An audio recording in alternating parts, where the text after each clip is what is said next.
So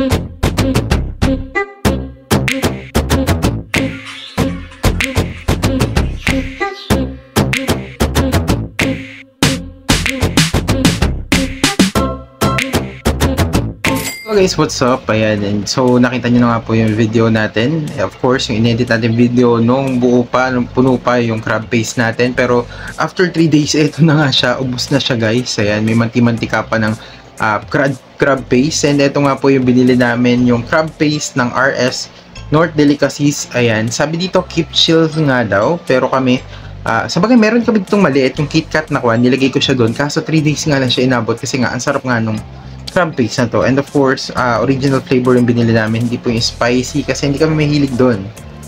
And ayun na nga, ito ay wala nakalagay kung gaano kalaki, pero ready to eat na to guys. Lalagyan nyo na lang, masarap to pagka meron kang calamansi. Ayun, so calamansi nga po yung nilalagay namin and ganito. So yun, solve ka na talaga doon.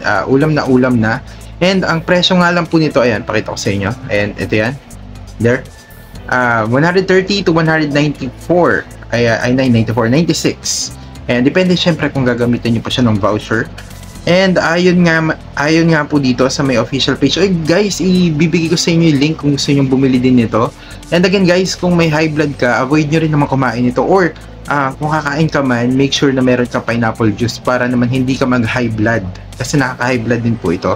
So yun lang yung kailangan nating tandaan kung nag-high blood tayo. Huwag tayong, alam mo yun, huwag mo ubusin ito kung kakainin na marami to or ano. Pwede kang tumikim, ayan, pero syempre hindi naman yung, alam mo yun, malalagi sa bingit yun, ng kwan yung alanganin yung buhay mo. Pero yun na nga, it's 196 yung malaki, ayun nga po yung binili natin, 196. And yung meron din siyang maliit na original which is 130 lang. Ayun. So again guys, nasa may baba yung link kung gusto nyo bumili, kung gusto nyo legit, kasi puro siya. And natikman na nga namin siya, and ayun na nga, ubos na nga siya actually. And sa mga nagtatanong naman guys, kung search natin yung shelf life niya, kasi alam nyo, hindi naman lahat may ref, hindi lahat may, kuminsan chiller lang meron, mga ganon. So again guys, yung crab paste shelf life niya, ayon nga po kay Google, ayan, guaranteed fresh nga, pag fresh nga siya, pagkabukas mo po nito, ayan, at kung wala kang rep, ayan, sa room temperature lang, aabot nga po siya ng 1 week. Pero if nilagay mo siya sa may chiller, ayan, or sa may rep mo nga, sa may ibaba, ayan, 1 month ang aabutin niya.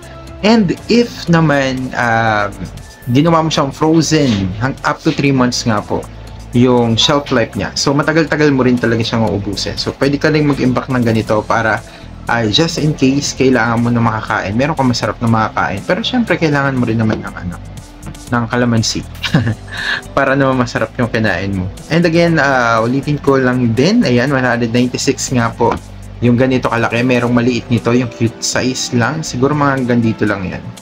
Ayan, ay 130, pero I guess eto, dalawa kami ni mama naghati nito, 3 days lang namin naubos.